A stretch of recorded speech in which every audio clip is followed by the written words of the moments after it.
Hello, it's Vicki. I'm back again. Today is February 17th. That's the actual day. I'm recording these both, one of them a day late, but hey, better late than never. I really want to get these out. These readings are so good. It's from the Book of Awakening by Mark Nepo. I'm Vicki Rude with Mindful Minute. And here goes, February 17th, End Game. Now there's nothing left but to keep dancing. I don't know if it is human nature or the way of life on earth, but we seldom become all of who we are until forced to it. Some say that something in us rises to the occasion, that there is, as Hemingway called it, a grace under pressure that comes forth in most of us when challenged.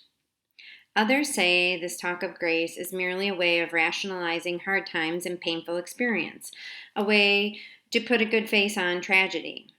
Yet beneath all the talk of tragedy and grace, I have come to believe that we are destined to be opened by the living of our days, and whether we like it or not, whether we choose to participate or not, we will, in time, every one of us, wear the deeper part of who we are as a new skin, either by erosion from without or by shedding from within, and often by both.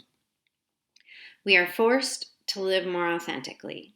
And once the crisis that opened us passes, the real choice then becomes, will we continue such authentic living? It is no secret that cancer in its acuteness pierced me into open living, and I've been working ever since to sanctify that open living without crisis as its trigger. But can this be done without crisis pushing us off the ledge? That's the question now. Years from the leap, how to keep leaping from a desire to be real so as not to be shoved by an ever-lurking crisis. Perhaps the greatest moment of shedding and breaking for me came as I was being wheeled to the rib surgery. I found myself numbly afraid, spinning from the Demerol shot, watching the hospital ceiling roll on by, and I found myself repeating over and over the following words as I waited on my stretcher. Now, this is all Mark Nepo. I haven't had cancer, so this is Mark Nepo's story. Death pushed me to the edge, nowhere to back off. And to the shame of my fears, I danced with abandon in his face. I never danced as free, and death backed off, the way dark backs off a sudden burst of flame. Now there's nothing left but to keep dancing.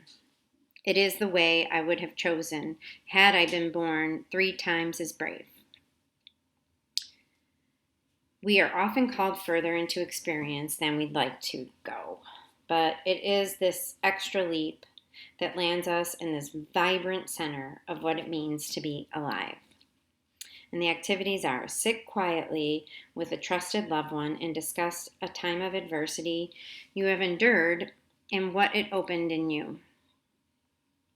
Now that the adversity is behind you, how has your inner view of life changed? Discuss what it is like for you to sustain these new inner ways. And that is a deeply intense reading. And Mark Nepo is I think a 2-time cancer survivor, and I can relate certainly to crisis changing me and opening me up. And it's kind of what got me here right now, doing what I'm doing and sharing and putting myself out there, even though I'm an introvert and it's not very much fun all the time. I get a little anxious about it, if you couldn't tell. But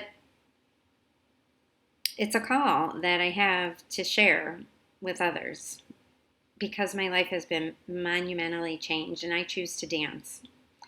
And there have been a couple different, for me, there's been a couple big moments of crisis that have broken me open. And fear was there right at the beginning. Today, fear isn't there. Today, there's faith. There's always fear. There's always some fear. I'm not going to pretend like, I'm no fear. But I have this knowing somehow, this knowing of everything is working out. And it does, it works out for all of us. And I think when we dance and when we live and when we are in joy and when we are in freedom, I think we do put that flame up to the darkness. And usually for me, it's the darkness inside me. I'm usually not fighting anybody else off. I'm fighting my own mental games that I play and that we all play with ourselves, and I'm learning how to be that authentic person, and now I can't have it any other way. I don't want to go back. I don't want to go back to pretending. And it is better. It is better. So I hope you have a beautiful day. I appreciate you being here, and I hope you subscribe. I hope you share. I hope this is giving you some kind of something to think about, and know that you're a worthwhile, wonderful human, and everybody's waiting for your beautiful, authentic self to shine on. So shine on with your bad self and dance the night away. Be well. Namaste.